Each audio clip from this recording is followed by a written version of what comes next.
السلام علیکم ورحمۃ اللہ وبرکاتہ۔ ان الحمد للہ والصلاة والسلام علی رسول اللہ وبعد۔ سامعین کرام، آپ سب جانتے ہیں کہ دین اسلام ایک امن اور سلامتی والا دین ہے۔ دنیا بھر کے کوئی بھی مذاہب آپ لے لیں، ریسرچ کر لیں، آپ کو وہ امن اور وہ سلامتی، وہ محبت اور وہ ہمدردی اور وہ خیر خواہی آپس میں ایک دوسرے کے ساتھ کرنے میں نہیں ملے گی جتنی اسلام نے سکھائی ہے۔ آپ حیران ہوں گے یہ سن کر کے کہ جب مسلمانوں اور کافروں کی جنگ ہو اور کافر حملہ کر رہے ہوں تو وہاں پر بھی اسلام نے یہ بتایا، جو بوڑھے ہیں، جو عورتیں ہیں، جو بچے ہیں، ان پر حملہ نہ کرنا۔ جو تمہارے مد مقابل آئے ہیں لڑنے کے لیے، بے شک ان کے اوپر حملہ کر سکتے ہو۔ دیکھیں کتنی ہمدردی ہے۔ دشمن ہیں لیکن دشمنوں کے بھی بیوی بچوں پر، بوڑھوں کے اوپر، چاہے وہ مرد ہوں بوڑھے یا عورتیں ہوں، ان کے اوپر اٹیک نہیں کرنا بلکہ ان کے ساتھ بھی خیر خواہی کرنی ہے۔ ہمدردی کا آپ انداز دیکھیں۔ اور یہ ہمدردی کہاں سے چلی آ رہی ہے؟ رب تبارک و تعالی نے قرآن پاک کا آغاز فرمایا بسم اللہ الرحمن الرحیم، رحمان اور رحیم۔ یہ رب تبارک و تعالی کی وہ رحیمی ہے، رحمت ہے کہ جس کے 100 حصوں میں سے 99 اللہ نے اپنے پاس رکھے ہیں اور ایک حصہ رحمت کا دنیا والوں پہ تقسیم کر دیا ہے، اور اسی کا سبق دیا کہ تم آپس میں ایک دوسرے کے خیر خواہ ہوگے۔ من خیر الناس من ینفع الناس، لوگوں میں بہترین وہ لوگ ہیں جو دوسروں کے کام آتے ہیں، یہ نہیں جو دوسروں کا خون کرتے ہیں، جو دوسروں کی بربادی چاہتے ہیں، جو دوسروں کے اوپر اٹیک کرتے ہیں۔ نہیں، اسلام نے تو یہاں تک کہا کہ اگر کوئی تمہارے اوپر حملہ آور نہیں ہو رہا، وہ چاہے مسلمان ہو یا کافر ہو، غیر مسلم ہو، تم نے اس کو بھی تحفظ دینا ہے اور اس پر حملہ نہیں کرنا۔ آپ اندازہ لگائیے کہ اسلام کتنا خیر خواہ اور امن و سکون اور سلامتی کا درس دیتا ہے ساری انسانیت کو۔ حضرت آدم علیہ السلام کے بیٹے حابیل اور قابیل کا واقعہ تو آپ لوگوں نے سنا ہی ہوگا کہ حابیل امن اور سلامتی کا درس دے رہا تھا اپنے بھائی کو، لیکن بھائی نہیں سمجھا قابیل۔ نوبت یہ آئی کہ اپنے سگے بھائی کو قتل کر دیا دنیاوی مال و متاع کے حصول کے لیے۔ سب سے پہلا قتل دنیا میں انسانوں کے اندر وہاں سے ہوا ہے، اور اسی لیے رب تبارک و تعالی نے اپنے کلام پاک میں ارشاد فرمایا من اجل ذالک کتبنا علی بنی اسرائیل انہ من قتل نفسا بغیر نفس او فساد فی الارض فکأنما قتل الناس جميعا، جس شخص نے ناحق بے جا کسی کا خون بہایا گویا کہ اس نے ساری انسانیت کا خون کیا۔ اس کو وہ کچھ جرم کی سزا ملنے والی ہے جو قتل کرتا ہے کہ علامان والافیس ہمارے شان و گمان میں بھی نہیں کہ جتنا بڑا جرم ہے اور اس کی سزا بھی کتنی بڑی ہے۔ ہمارے ملک پاکستان کے اندر شروع سے یہ چیز چلی آ رہی ہے۔ آج لاہور میں، کراچی میں، پشاور میں، بلوچستان میں، فلاں اور فلاں جگہ یہ دھماکے چل رہے ہیں۔ چلتی ٹرین کو روک کر کے اور اس کے اوپر دھماکے کر دیے، پٹری سے اتر گئی اور گاڑی کلٹی ہو گئی اور سینکڑوں نہیں ہزاروں افراد زخمی بھی ہو گئے اور ختم بھی ہو گئے، قتل بھی ہو گئے۔ اس کا وبال کس پہ جائے گا؟ جو یہ دہشت گردی کر رہے ہیں۔ اسلام دہشت گردی سے روکتا ہے، یہاں تک کہ آپ دیکھیں کہ اگر ایک انسان کے جسم میں کوئی درد ہو، تکلیف ہو، زخم ہو گیا ہو، پورا جسم اس کا محسوس کرتا ہے۔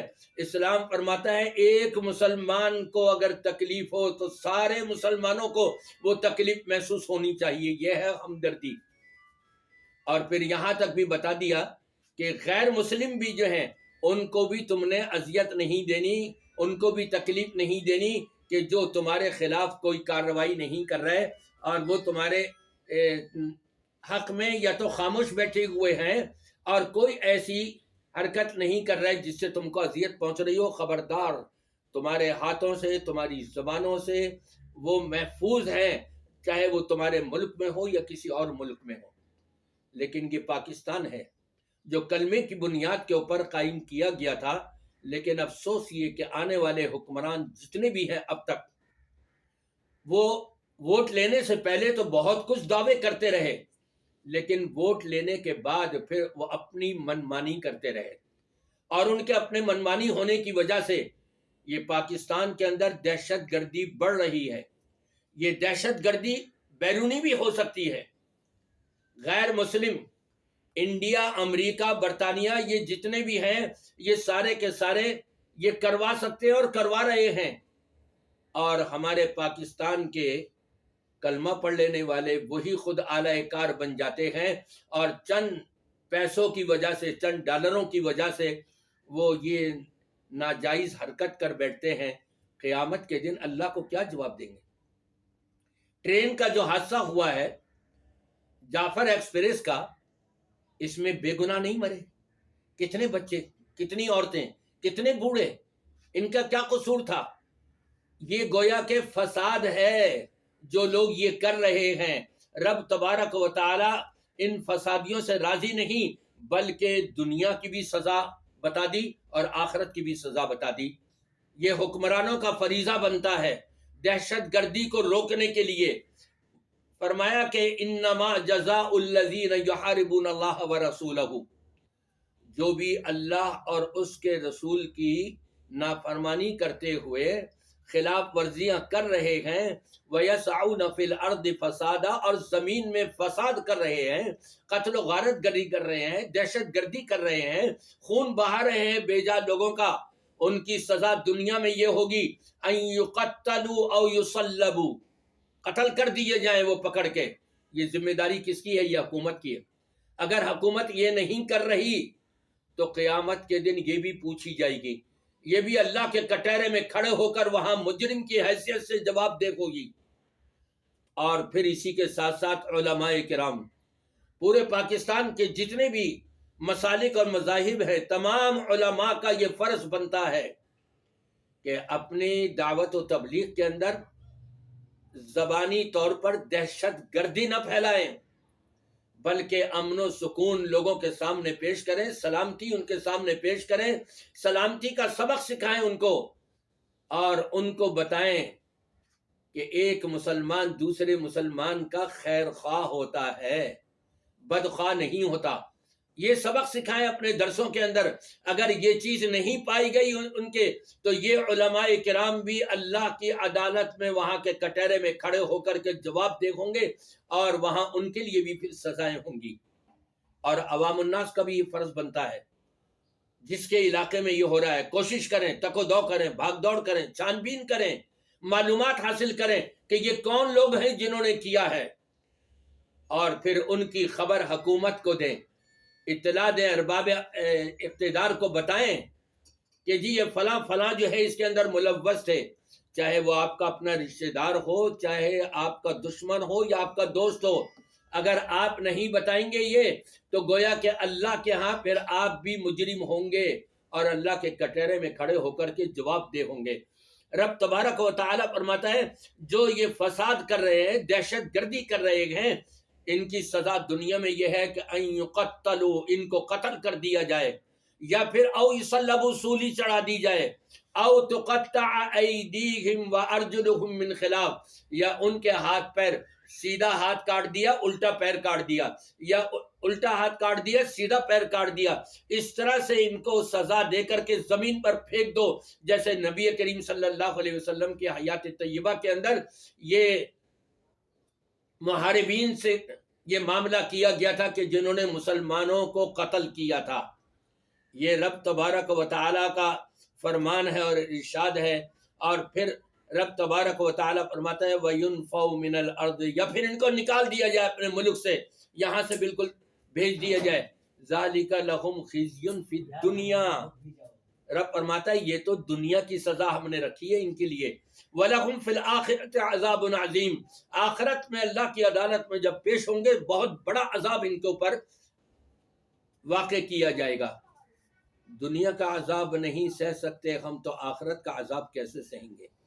میرے بھائیوں، دوستوں، بزرگوں، ماں اور بہنوں، ہم سب کو چاہیے وَتَعَاوَنُوا عَلَى الْبِرِّ وَالتَّقْوَى، ایک دوسرے کے ساتھ نیکی کے معاملات کے اندر ہمدردی کریں، خیر خواہی کریں، ان کے کام آئے ہم۔